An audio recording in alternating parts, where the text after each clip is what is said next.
Hey, it's Serena and Josh from OurStorySoFar, and welcome to our CTFxCinema review of Jumanji. I've seen this movie a while ago when I was a little kid. I begged and pleaded my mom to buy me the board game. Nothing like the real game.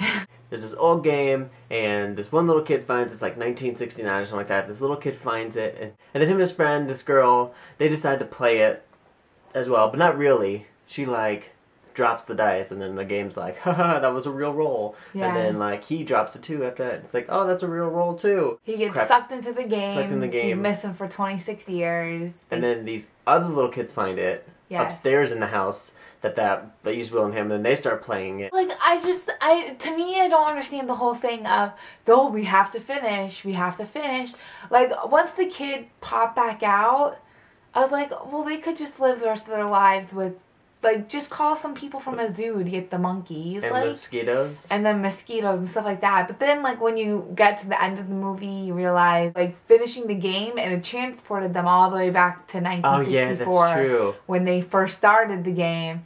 So, okay, after seeing that part, you realize, okay, they had to finish. But, as kids, when they got brought back, they remembered everything. But I think the ending would have been a lot cooler if... when they met, because at the end they meet the kids, because the kids weren't born yet, so they had to wait 26 years to meet the kids. And I wish the kids would remember too. I wish they somehow.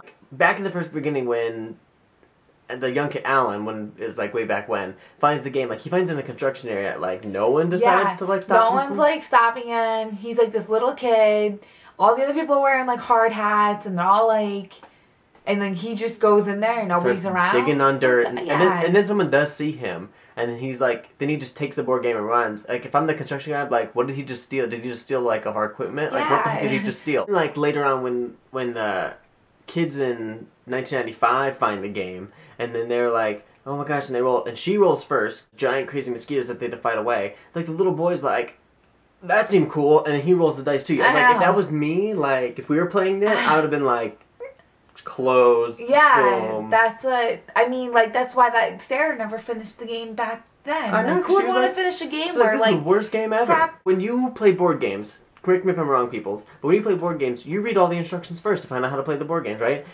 Every single one of them, all 4 of them, only read the left-hand side of the game that was little funny little ha ha ha, if you roll doubles, you get to go again. Nobody reads the right side that's don't play the game if you don't want to finish. None of them, any of them read the game. They do their instructions. The girl, after rolled. Everybody have already rolled. Yeah. My only dig in this movie is that when Sarah changed her name to Serena, she's a psychic. I have this thing, because my name's Serena, that every single movie I've seen with the name Serena, they've either been a witch or a psychic or something like that. I wish I had some of those powers, but I don't. Yeah.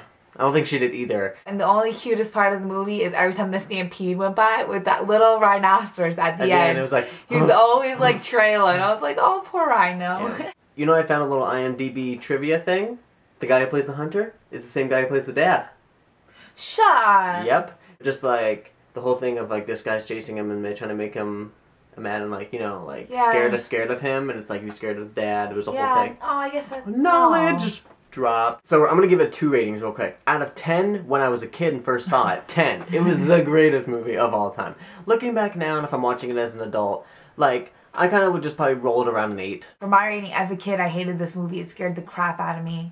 I thought I would have gave it a 4. Watching it older now, I give it a 7. Alright, so we'll see you guys next time for the next CTFxCinema movie review thing. Bye!